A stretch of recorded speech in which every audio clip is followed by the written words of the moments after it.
warahmatullahi wabarakatuh. Bagaimana kabarnya? Semoga tetap sehat dan tetap semangat ya. Tonton videonya sampai selesai sebelum mengerjakan tugas ya.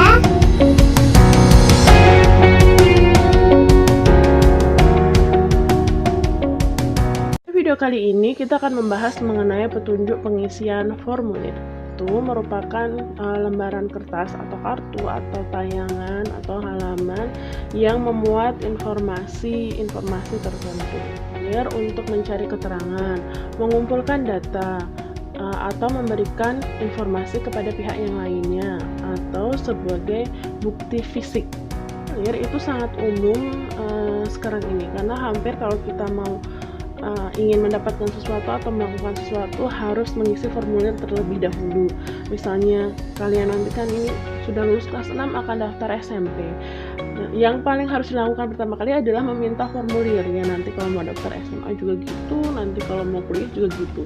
Harus memberi formulir pendaftarannya dulu, kemudian diisi sesuai, baru dikembalikan. Itu sebagai bukti kalian itu mendaftar di suatu sekolah. Atau untuk mendaftar atau melamar kerja, itu formulirnya disebut dengan daftar riwayat hidup. Jadi di sana tuh isinya mulai data diri, riwayat pendidikan, sekolah di mana, atau riwayat pekerjaan, dulu pernah kerja di mana. Atau kalau kalian ingin misalnya membuat rekening di bank, itu juga tetap harus mengirim, menuliskan atau mengisi formulir. Atau mengirim uang jika tidak punya rekeningnya, tidak bisa transfer lewat ATM. Mengirim uang itu bisa melalui wesel pos. Jadi orang yang dituju itu tidak punya rekening, jadi dia bisa ngambil uangnya itu di kantor pos. Coba kita mengisi wesel pos karena mungkin sudah jarang ya, cuma ini mungkin bisa mewakili kalau kita mau mengirim uang pakai jasa yang lainnya. Bagian kolom yang lainnya diisi seperti biasa ya, misalnya yang oleh nama pengirim dan alamatnya, nama orang yang dituju di nomor 3 dan 4 itu. Yang perlu kita perhatikan adalah jumlah yang dikirim. Kalau di atas tulisannya jumlah berarti ditulis angka. Kalau ada kata terbilang seperti di nomor 1 berarti itu ditulis latinnya. Jadi supaya kalau angkanya tulisannya nggak jelas itu kata terbilangnya itu bisa dibaca gitu loh. Tanda titik 2 digunakan pada akhir suatu pernyataan yang diikuti dengan rangkaian. Contohnya, kita sekarang memerlukan perabot rumah tangga. Titik 2, kursi, koma, meja, koma, dan lemari, titik. Tanda titik 2 tidak dipakai jika rangkaian itu merupakan kata pelengkap. Biasanya kata sebelum rangkaian itu kata kerja. Contohnya, kita sekarang memerlukan kursi, meja, dan lemari.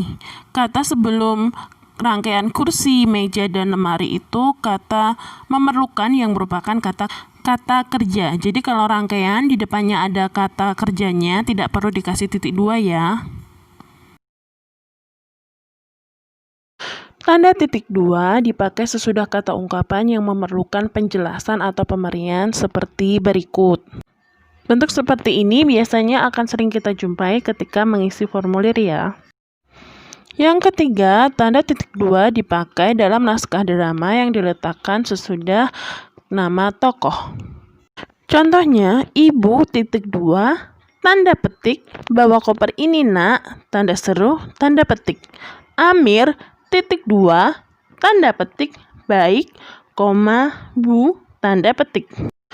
Tanda titik 2 digunakan untuk memisahkan surat dengan ayat pada penulisan Al-Quran. Contohnya, surat Yasin titik 2, 9.